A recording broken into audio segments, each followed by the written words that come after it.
자, 우리는 생태계라는 단어를 많이 들어요. 그 생태계가 어떤 구성 요소로 구성이 되어 있는지를 알아보는 시간을 갖도록 하겠습니다. 일단은 생물로 이렇게 하나의 어떤 생물 개체를 말하는 경우가 있어요. 한 개의 생물체를 일컫는 단위를 개체라고 합니다. 개체. 한 개의 생물을 일컫는 단위예요. 그래서 이 개체는 사람 하나, 개체. 고라니 하나, 개체. 근데 이 고라니가 혼자서 살 수 있나 없나?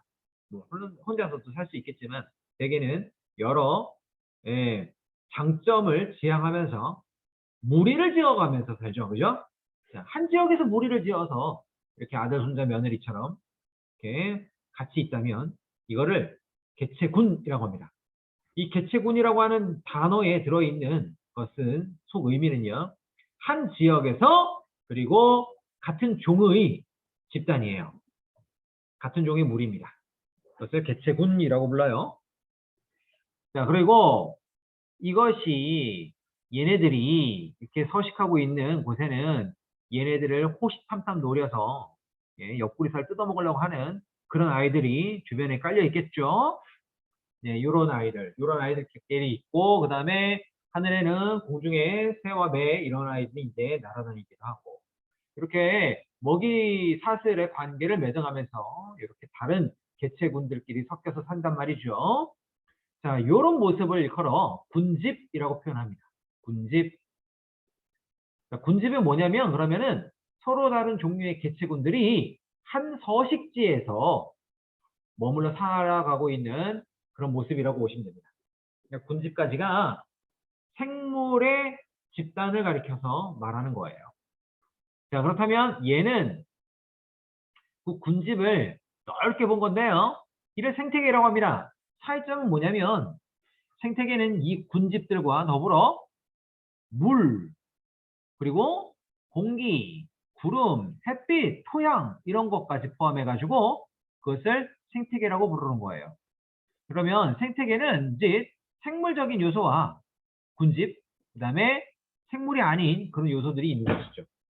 자, 그래서 그것을 구분해서 우리가 좀 알아둘 필요가 있을 것 같아요. 설명드려볼게요. 먼저 생태계를 구성하고 있는 것은 생물적인 요인,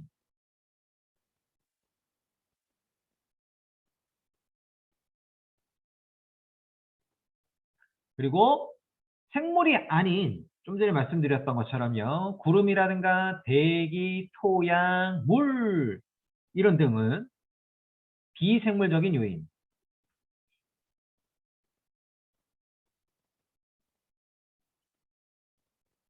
이게 생태계를 구성하는 요인들입니다. 물론 여기 우리 책에서는 이것을 다 풀어서 설명을 하긴 하는데 일단은 정리를 하고 보시면은 이 책을 읽고 이해하는 데 도움이 될 수 있을 것 같아서 정리를 해볼게요. 자, 생물적 요인으로는 얘네들이 어떤 역할을 하냐에 따라 가지고 생산자, 소비자, 그리고 분해자로 구분할 수 있어요. 자, 생산자는 식물이나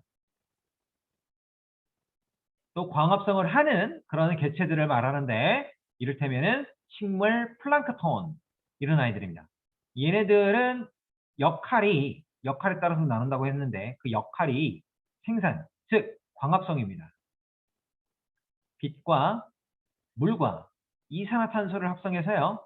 얘네들이 탄수화물이라고 하는 물질 수준에서의 에너지가 만들어지는 거예요. 광합성.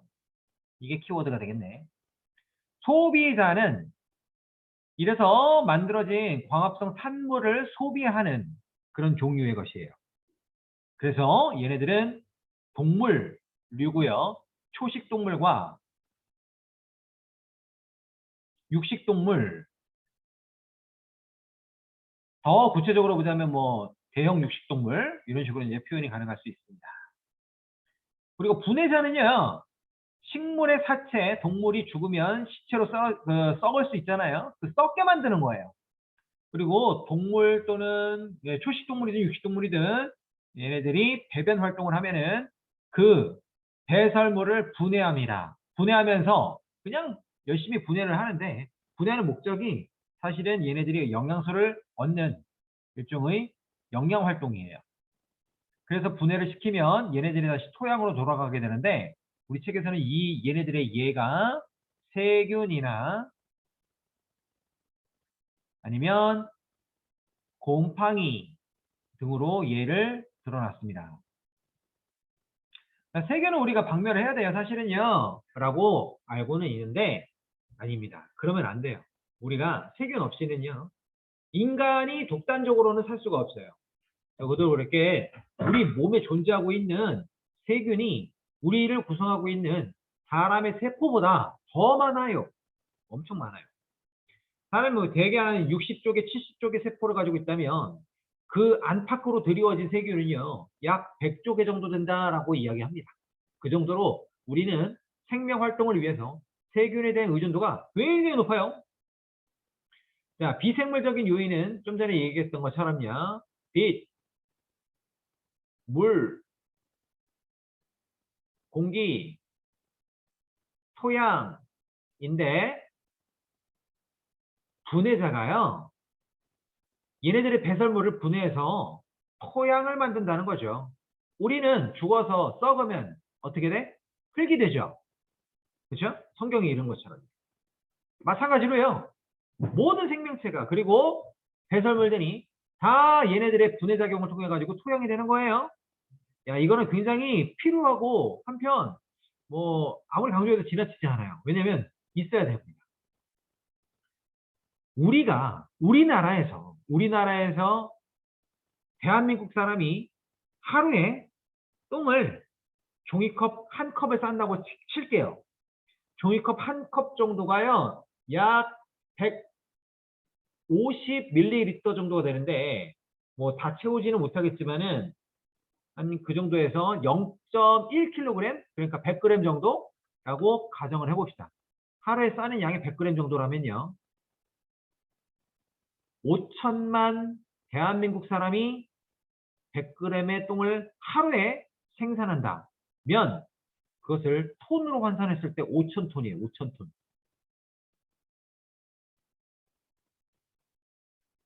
이게요. 하루에 생산되어지는 거고요. 그것이 하루 이틀 혹은 1년, 2년, 10년, 20년, 100년, 200년으로 쌓이게 된다면요. 삽시간에 이 대한민국은 똥천지가 될 겁니다. 아마도 그래요.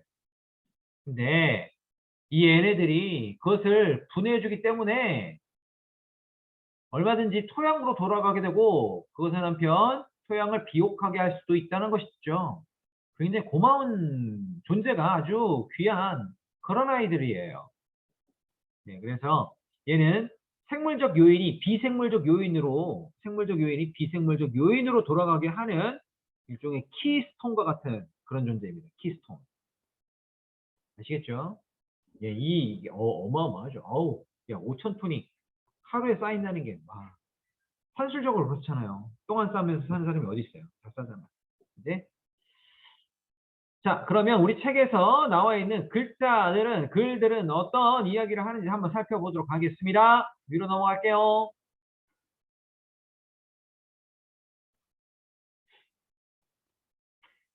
자, 생물 개체는 무리를 이루면서 살고 있죠. 무리가 떨어 살 수는 없습니다. 일정한 지역 같은 종의 개체가 무리를 이루어서 사는 것을 개체군이라고 합니다. 자, 여기 조건이 나왔어요. 일정한 지역에서 같은 종의 개체가 함께 살아가는 거야. 알겠지?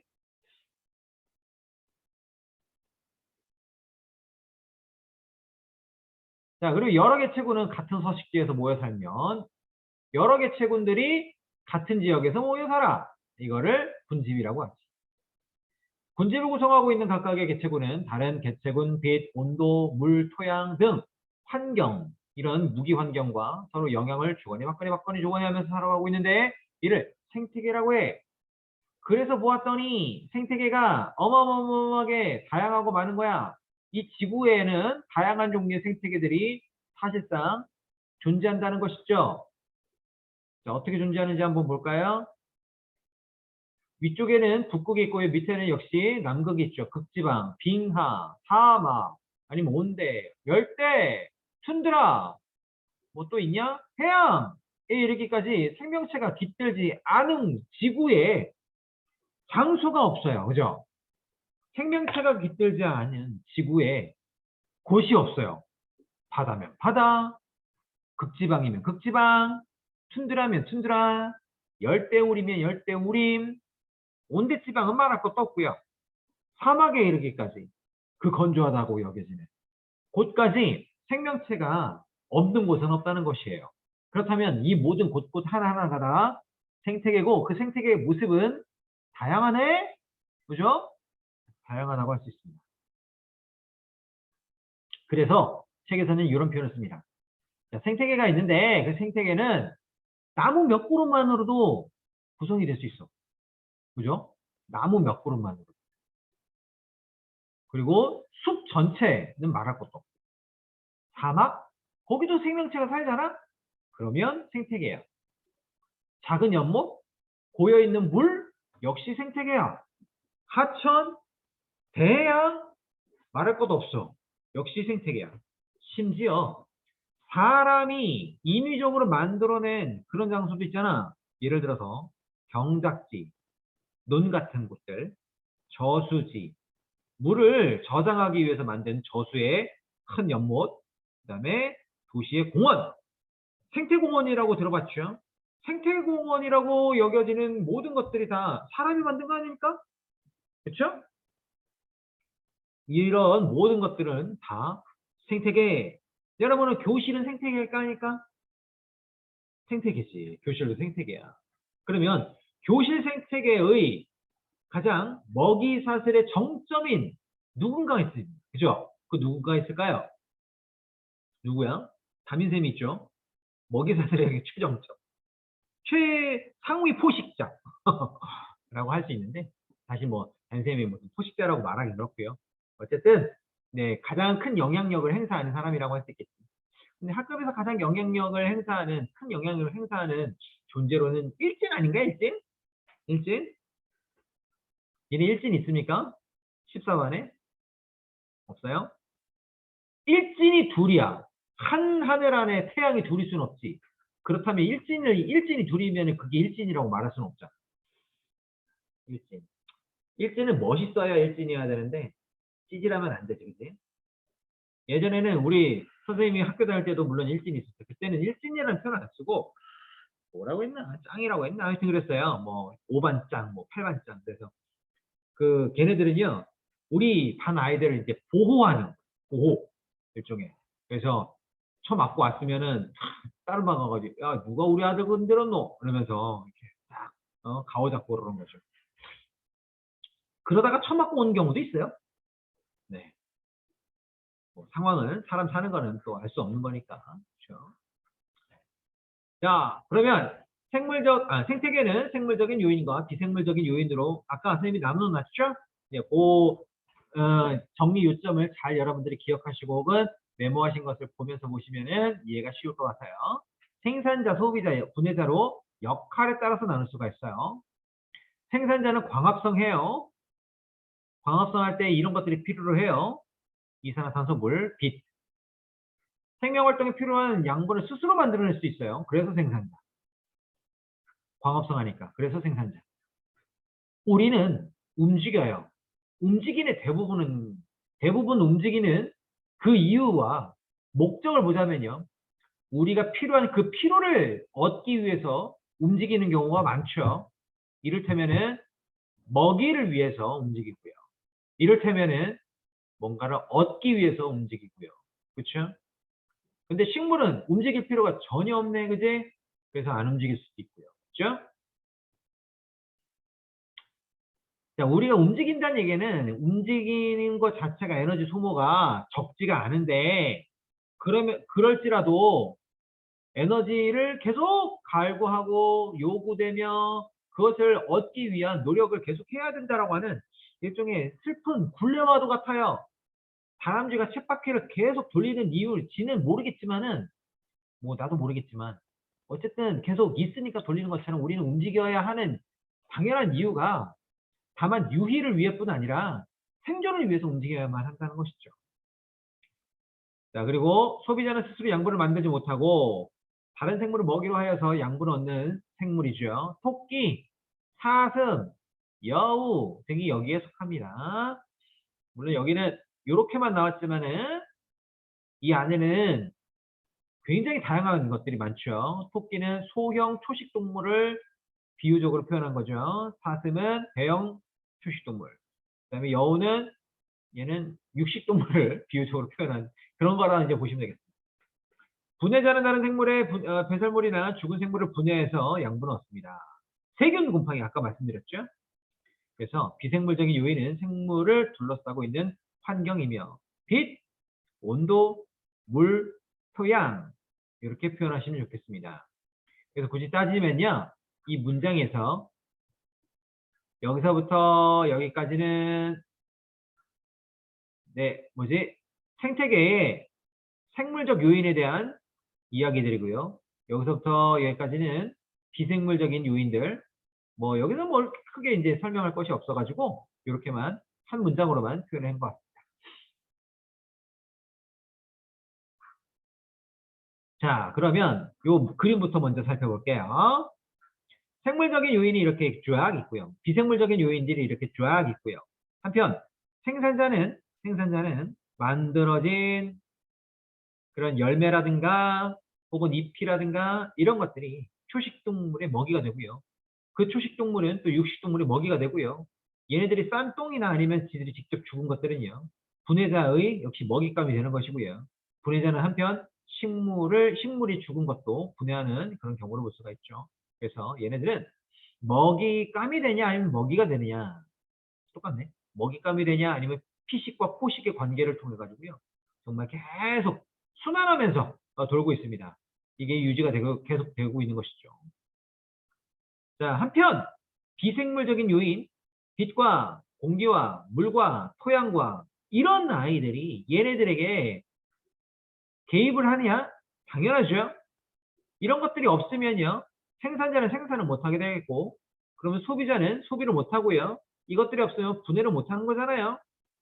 그래서 비생물적인 요인이지만 이것은 생물적인 요인들에게 주는 영향이 적지가 않다. 그 일례로 여러 가지가 있는데 이런 거죠.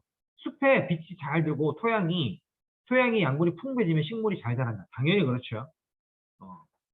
그래서 영역을 좀 나눠보자면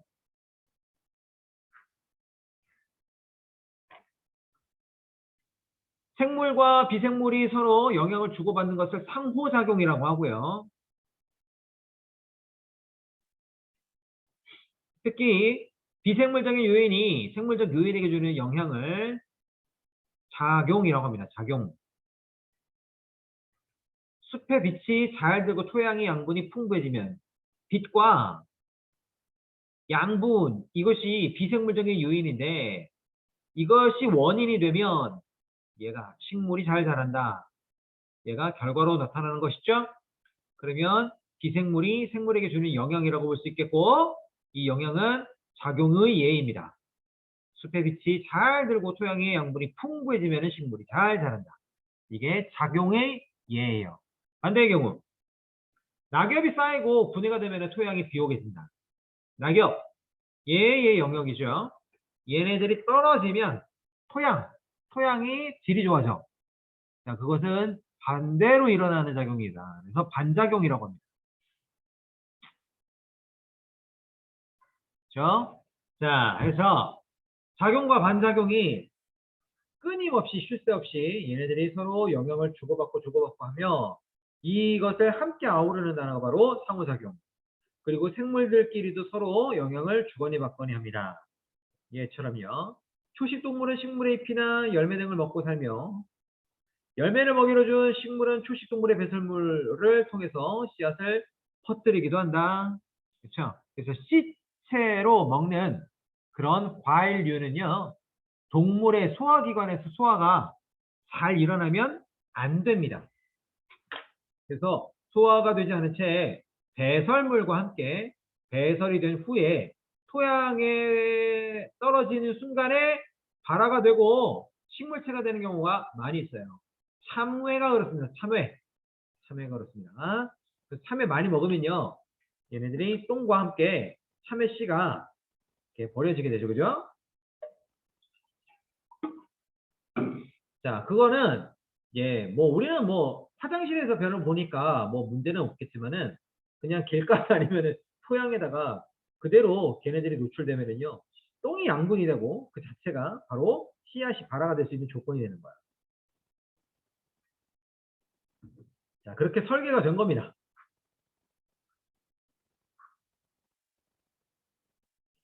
생물과 환경.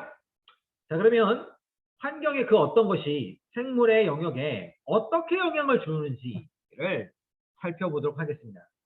자, 그것으로는요, 빛이라고 하는 환경의 요인과 온도 또는 또 뭐 있더라? 물 이런 것들이 있거든요. 얘네들이 어떻게 영향을 주고 그래서 생물은 어떻게 살아가는지를 한번 살펴볼게요. 빛은 광합성을 하는 데 있어서 절대 요인이죠. 빛이 없으면 광합성이 절대 일어날 수가 없는 아주 강력한 요인이 될 수가 있습니다. 근데 모든 식물들이 다 광합성을 한다? 뭐 그거는 뭐 거의 틀리지는 않는데 이런 건 있어요. 뭐냐면 어떤 종류의 빛을 더 선호하느냐 이런 거 좀 다를 수가 있어요. 빛은요, 뭐 파장도 다를 수가 있고요. 그 다음에 빛의 세기도 다를 수가 있어요. 그렇죠? 그래서 강한 빛을 요구하는 그런 식물이 있고요. 아니면 약한 빛에서도 생존이 가능한 그런 그런 식물이 있습니다. 근데 얘네들이 가지고 있는 잎의 구조라든가 이런 것에 대한 차이는 분명 있어요. 있고요. 여기 좀 읽어볼게요. 나무가 무성하게 이렇게 있으면은요, 태양을 가려는 빛을 가려서 그늘이 지는 경우를 볼 수가 있습니다. 그런데 얘네들이 나무가 가지가 나는 게 잎이 잠시요. 이 그림이 잘 그려질지는 모르겠는데요. 나무가 이렇게 있으면 가지가 요렇게 나란하게 자라는 나무가 별로 없어요. 그러면요. 얘가 이렇게 자란다면 얘가 이렇게 자라기도 하고 그다음에 이렇게 자라기도 하고 이렇게 약간 회전을 하듯이 그렇게 자라는 경우가 많습니다. 왜냐? 여기서 나뭇잎들이 자라게 된다면은 얘네 같은 경우는 왼쪽에 있는 아이 같은 경우는요. 여기서 한번 여과된 빛이 얘한테 광합성으로 쓰일 수 있겠고 여기서 또 여과된 빛이 여기서 광합성을 하게 된다면 여기 있는 아이들은 어때요? 약한 빛에 의해서 광합성을 할 수밖에 없겠죠. 근데 이렇게 가지가 아니면 잎이 나는 차례가 이런 나선형이라든가 이런 것으로 있으면요. 엇갈리게. 여기서는 엇갈리는 표현, 엇갈리다는 표현을 썼거든요. 배열이 되어 있으면은 이렇게 내린 빛들이 각각의 최적의 광합성 할 수 있는 조건으로 형성이 될 수 있다라고 하는 것이에요. 한편 이런 것도 있어요. 한 나무이지만 이렇게 지표에서 멀수록 하늘에서 가까울수록 나뭇잎이 작고요. 여기는 나뭇잎이 커요. 한 나무지만. 그러면 얘하고 얘의 유전적인 동질성은 100% 같겠죠. 차이가 있어요. 뭐냐면 얘는 이렇게 햇빛이 비칠 때에 거의 여과 없이 직사광선이 얘를 내리쪼이면서 빛을 비춘단 말이죠. 그러면 얘는 넓게 잎을 발달시키기보다는 작게 만들어서요. 광합성 양을 조절하고요. 얘는 여기서 떨어진 빛과 반사된 빛과 그리고 투과된 빛들이 결국에는 광합성을 하게 되기 때문에 얘는 빛의 흡수율이 낮을 수 있어. 그래서 잎을 넓게 발달시키고요. 그리고 잎 자체가 두껍지 않고 얇아요.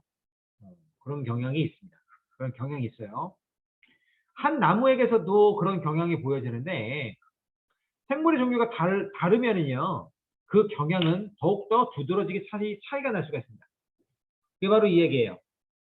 빛의 세기가 비교적 강한 곳에서 서식하는 식물의 잎은 두꺼워. 빛의 세기가 약한 곳에서 서식하는 식물의 잎은 얇아. 얘처럼요. 그것은 식물의 잎을 구성하고 있는 울타리 조직에 기인합니다. 울타리 조직이 이렇게 두 겹으로 착착착 차사삭 착착착 있는 그런 식물이 있는데 강한 빛에서 광합성을 하는 식물들이에요. 약한 빛에서 광합성을 하는 식물들은요, 울타리 조직이 한 겹으로만 되어 있어요. 짜자자자작 짝짝짝. 그렇죠? 예, 그래서 얘네들은 얇고 그다음에 넓어요. 넓어요. 굳이 그림으로 표현하자면 얘는 요런 잎이고요. 얘는 요런 잎이고요. 이렇게 차이가 있어요. 얘는 작고 두껍고 얘는 넓고 얇고 뭐 이런 차이야. 자, 빛의 파장은요. 해조류의 경우에는 서식지를 제한하는 그런 역할을 하기도 해요. 자, 해조류 중에는요. 색깔이 녹색인 녹조류가 있고요. 갈색인 갈조류도 있고요. 홍색인 홍조류가 있습니다. 적조류 이렇게 부르기도 하는데 자, 그런데 녹조류는 엽록소가 많아요. 8의 핵합입니다. 그리고 얕은 바다에서 살아요. 이유는요. 녹색의 보색인 내가 색깔을 만약에 녹색을 가지고 있다면은 그 반대되는 색깔을 잘 흡수한다는 얘기지. 적색 파장에 빛이 얕은 곳까지만 도달하기 때문입니다. 갈조류요. 갈조류는 황색, 그 다음에 홍조류는 청색광을 이용해서 주로 광합성을 해요. 홍조류는요, 적색광을 이용해서 광합성을 못하지 않아요. 합니다. 그럼에도 얘는 청색광을 이용해서도 할 수가 있어. 그러니까 홍조류가 느닷없이 야 우리 같이 살자 그러면서 얘네들과 함께 갈조류, 녹조류 이런 아이들과 함께 옹기종기 모여가지고 다닥다닥 붙어 있으면은요 얘네는 어떨까 입장을 되게 불편할 수 있죠. 그래서 아예 이렇게 깊은 바다에서도 살 수 있고 광합성이 가능할 수 있는 색소, 즉 홍조소를 발달시켜서 그래서 깊은 바다에서도 광합성 될 수 있도록 하게 합니다. 깊은 바다에 도달하는 빛이 청색광이기 때문에 이 햇빛을 이용해 가지고 광합성을 하는 거예요.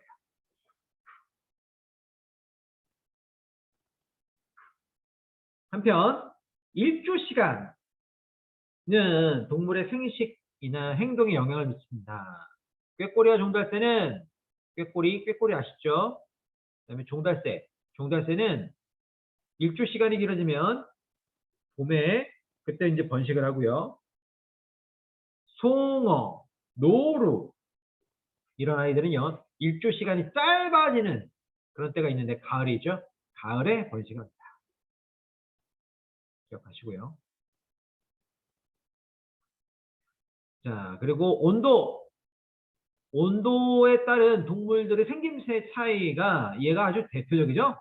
여우입니다. 북극 여우, 온대지방의 여우, 사막에 대한 여우. 그죠?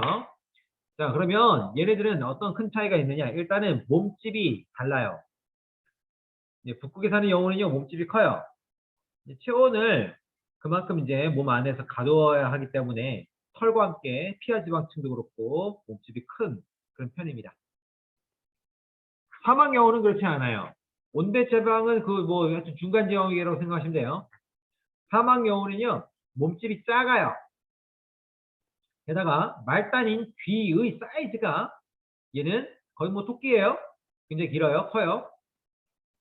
여기로부터 열이 빠져나가는 효율을 높이기 위해서 이렇게 크게 만들어지도록 설계가 됐어요. 자, 그러면 동물들이 온도에 대해서 어떤 영향을 받는지 한번 볼게요. 양서류의 파충류는 몸이 체온이 주변 온도에 의해서 오르기도 하고 내리기도 하죠. 오르락 내리락 해. 변온동물이라고 해요. 그런 애들. 변온동물이라고 합니다. 근데 우리는요, 변온은 아니죠. 정온동물이죠. 누가 그러냐면 포유류와 조류가 그래요. 포유류, 조류는 정온동물입니다. 그래서 포유류와 조류는요, 체온을 일정 부분 높여야 하기 때문에 또는 유지해야 하기 때문에 에너지 소모가 더 많아. 얘네들보다. 그래서 같은 양의 에너지보다도요, 같은 양의 에너지로 생존할 때는 양서류나 어류 파충류가 더 길게 생존할 수 있어요. 반면에 조류, 포유류 같은 아이들은 체온을 일정하게 유지할 수 있도록 적응되어 있습니다. 추운 지방에 사는 정원동물은 깃털이나 털이 발달되어 있고 피하 지방층이 두껍고요. 두껍죠. 그래서 북극에 사는 동물들이 대부분 우리가 뭐 패딩 옷을 입고 다니는 것처럼요. 더운 그런 피부층을 가지고 있습니다. 피하 지방이 두꺼워서 그래요. 자, 그리고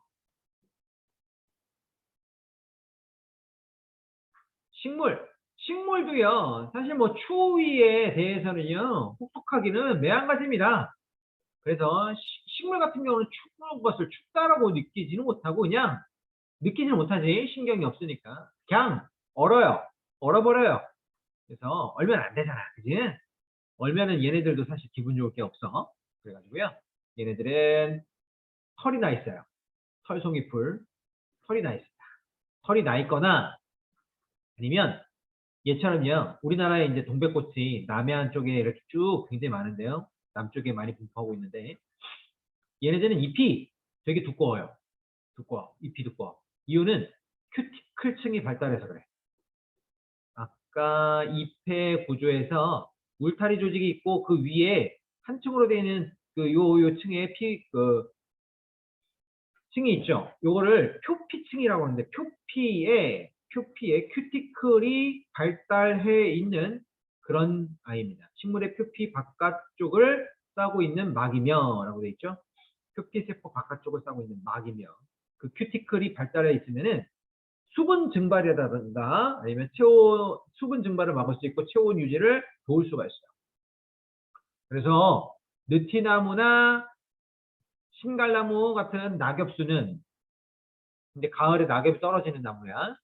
얘네들은 잎이 얇아요. 큐티클층이 잘 상대적으로 덜 발달되어 있고 그래서 차라리 잎을 떨궈내는 게 얘네들 개체가 생존하기 위한 일종의 전략이라고 보시면 되겠어요. 잎을 떨궈내는 것, 낙엽을 만들어내는 거죠.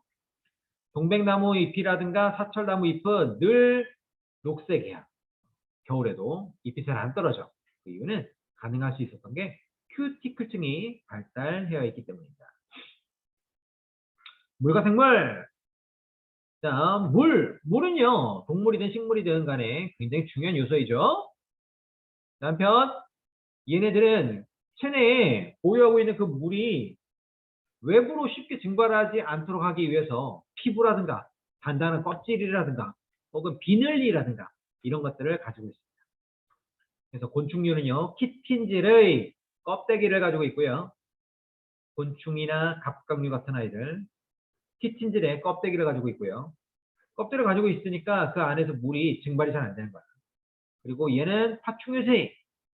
이 도마뱀 파충류는 역시 사막에 살고 사막은 굉장히 건조할 수 있는데 이 안에 들어있는 물이 쉽게 증발하지 않는다는 거야. 그것은 여기 파충류의 몸 표면이 비늘로 되어 있기 때문입니다. 라고 되어 있죠. 파충류라는 말 뜻이 몸이 비늘이 있다는 뜻이에요. 물론 사람도 그래. 사람은 피부를 가지고 있고 이 피부는 쉽게 건조해지지 않도록 하기 위한 중에 뭐 능동적인 그런 여러 가지 불편으로 우리의 수분 증발을 막고 있습니다. 그리고 식물은 뿌리, 줄기, 잎을 발달시켜서 뿌리에서 흡수된 물들이 줄기를 타고 각 기관까지 잘 수송될 수 있도록 하게 하고요. 하지만 주변에 물이야. 굳이 내가 물에 대해서 그냥 염려하지 않아도 되는 그런 환경에 사는 수렴, 생이가래 이런 아이들은요. 반다발 이런 게 잘 발달하지 않아도 돼요. 토양과 생물. 토양 역시 생물이 살아가는 데 있어서는요. 집이 될 수도 있고 답이 될 수도 있고 그런 것이죠. 또 미생물에게서는요. 토양에 있는 다양한 유기물들 그리고 얘네가 배설한 배설물들 이런 것들이 함께 얘의 밥이 되기도 하고 그다음에 삶의 터전이 될 수도 있겠죠. 그래서 토양은 역시 생물이 살아가는 데 있어서 에너지를 원활하게 순환시키고, 그렇죠? 이런 기능을 하는 게 바로 토양의 역할입니다. 물질과 에너지를 잘 순환시킵니다. 이해되셨죠?